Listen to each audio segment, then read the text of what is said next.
Good morning, everybody. At the outset, I'd like to thank the AIOS and Dr. Jatinder Bali for giving me this opportunity. Uh, Basically, what I'm going to talk about is how to enter and maintain data on the computer in day to day practice with research in mind. Now, there are a few things which have already been covered, uh, but what I would essentially look at it is in this way that the first thing which we need to look at is that are we looking at research now? We should also look at research being done by the solo practitioner. So that is the way we want to look at this talk. And the first thing which is very important and which Dr. Nayak said and Dr. Santham Gopal also touched on that is you have to first decide what you want to study. Then you get down to preparing the data set, and then you go down to analyzing your data set with the software with your question already decided before. That is a very, very important thing. The day you frame your research question, at that time you also frame your null hypothesis, and not as what Dr. Nayak, what he mentioned, that you just put everything into a mixer and then just see if something is coming out and then say that this is a. So when you store anything, I mean, all of us in our homes and in our offices, we have an experience. There are two type of people. Some of who just stuff everything into the cupboard. Now that person has also kept everything in the cupboard, and the other person is the second cupboard which you are seeing on the other side, that cupboard. The thing is that when you need to, what is the thing about storing things properly in a cupboard? One is that the day you need to take them out, they should be in a form that you can easily place it. Do you get the point? So that's the main thing about storing your data properly, that if you have stored your data properly, then the day you need to use your data, you will be able to use it properly. Now there is one thing which is very important, which again I think one needs to look at, is that you should know what is the data and how it is going to be stored. Like for example, if you have a cupboard, which I showed you the previous slide, it is a cupboard. In this cupboard you are seeing mostly linen kept. Now suppose I also keep some eggs in that cupboard, or if I keep some loaves of bread in that cupboard. Now I cannot do that because there are two different kinds of things. They have to be little bit, all the similar kind of data has to be treated in a similar way. So that is the thing what Dr. Bali said about the various types of data, which I'll also go through to in a little bit, just skimming over the top on that. But now the other issue comes is what is the kind of research that can be done in a solo clinical practice. I think the first thing is a case report. I mean, needless to say, some of the biggest things that happened in medicine were started off with just one solo case report, and I can give you two very big examples. One was the thalidomide thing, which was a case report from a general practitioner, and the other one was the famous thing of a young homosexual man coming with some with I think pneumocystis carinii pneumonia, which started the whole thing about the HIV and the AIDS thing. So I don't think we need to feel that a case report is in any way inferior. So that's one group. The second group is your case series and the clinical audit. Now, what I would suggest to you is that if you want to start a little bit of research work in your clinical practice, try to define a few research questions. Means I'm not saying only one. It's like, suppose, see, now this depends on what? This depends on the kind of patient load you have. What type of patients of which condition do you get? Now suppose you are seeing a lot of patients who have pseudo exfoliation glaucoma. So you can say, I want to have a study. Now what is the question? So why that is important to decide initially before you collect the data? Because you will collect the data in that manner. And why I suggest that you do it for 3-4 different groups, because that time doesn't come back.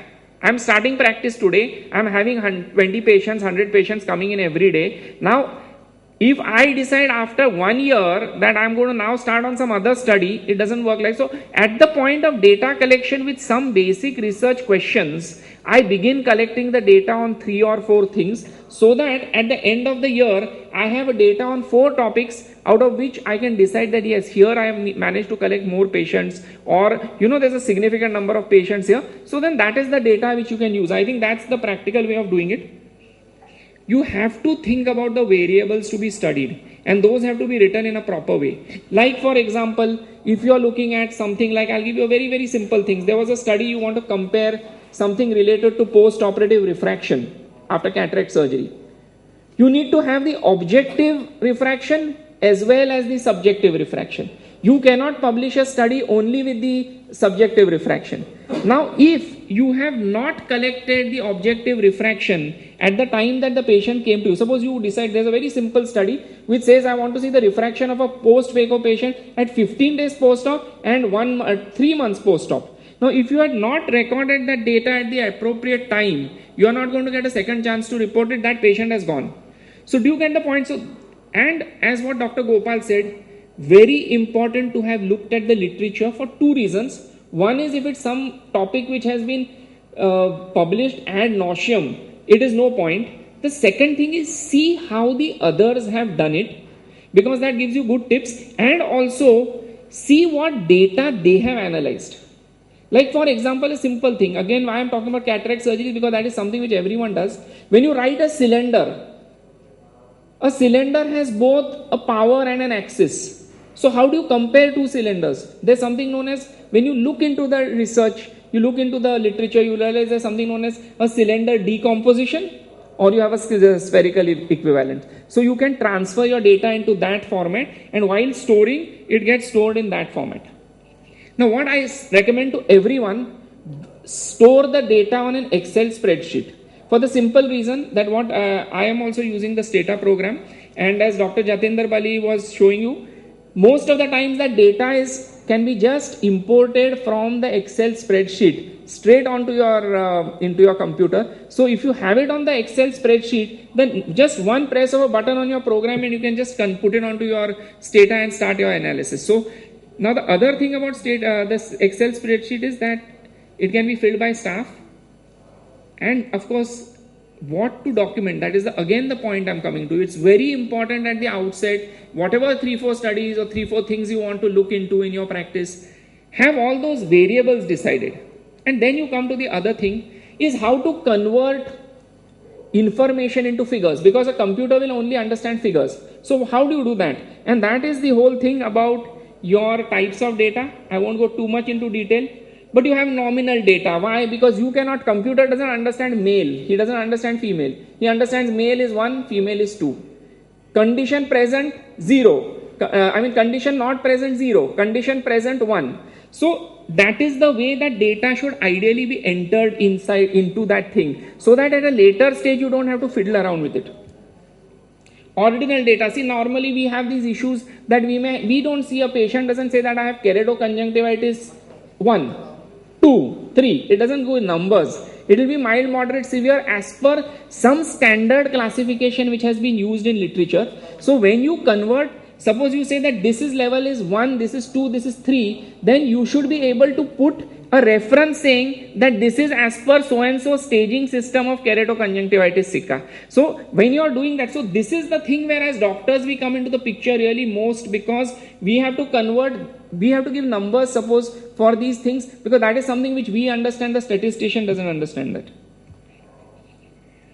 Okay, this has been talked about, the continuous. Now I always feel that preparing a data set is like, anybody who has cooked vegetables knows that from the time you get the pile of vegetables into the house to the time that it actually is ready to go into the pan, there's a lot of preparation there. And the second thing that happens is that compared to the lot of stuff that you got, what you actually have ready to go into your wok or into your kadhai is a very small amount, and it has been well distributed. So this is what you're actually doing when you're saying you're preparing the data set, from understanding the fact that what is the variable, how am I going to convert it into one of the 4. See, continuous data is very easy. Like suppose you have a pressure measurement or you have a blood sugar measurement, that comes with a figure. But when you want to give a stage, how do you do that? So that you have to plan out whether you want to put it, or some things you may want to put it as a binary data. Just a binary data wherein you want 0 or 1. Sometimes you want to have the presence or absence of a condition, or a nominal data cannot be just 1, 2, 3. It can be even 15, 16. Now suppose you are doing high risk keratoplasty. You may have some 14 reasons why you may be the pre-operative condition of the patient. Herpes simplex keratitis, it could be acid burns, it could be something. So putting that into that format and getting it here into something which is this thing. So as I said, identify the variables in the protocol which you need to submit to statistical analysis. Understand that different types of data behave differently when subjected to analysis. See, this is very, very important again. To put it in the this thing of the vegetables, bell peppers can be eaten raw tossed as a salad. But if you look at suran, as a root vegetable, you cannot eat it raw. So similarly, when you pose questions, you cannot say, if you put into the Stata program, now he showed you the summary, you go into summary of statistics, you go on to mean and you put that for sex of the patient. Okay, so put it in for sex. There you put it as 1 2 1 2 1 2 1 2. It will give you sex as 1.234. So what it is giving you is a Ardhanarishwar.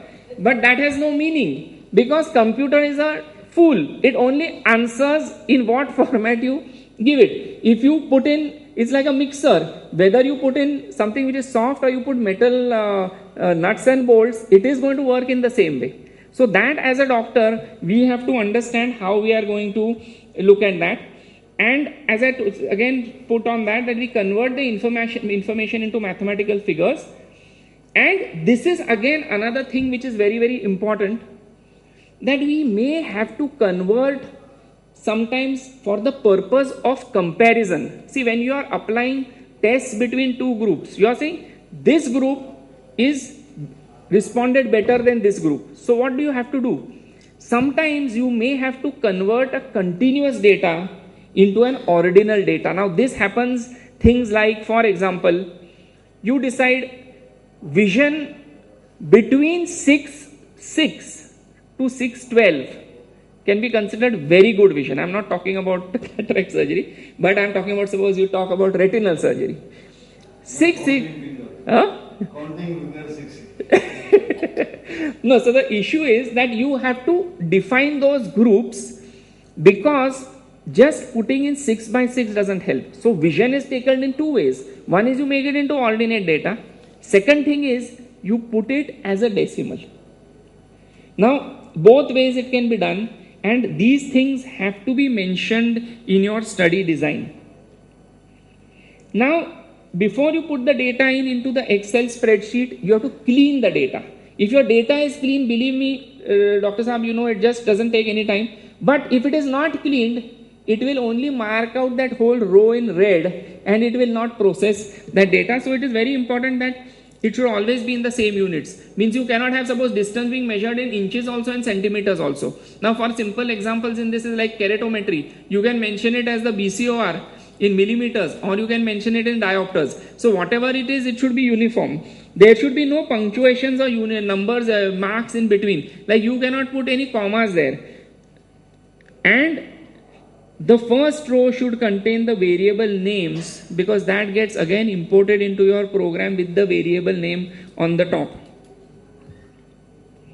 Now once you have done this, all that you need to do is to put your Excel sheet into the program and start your work on it.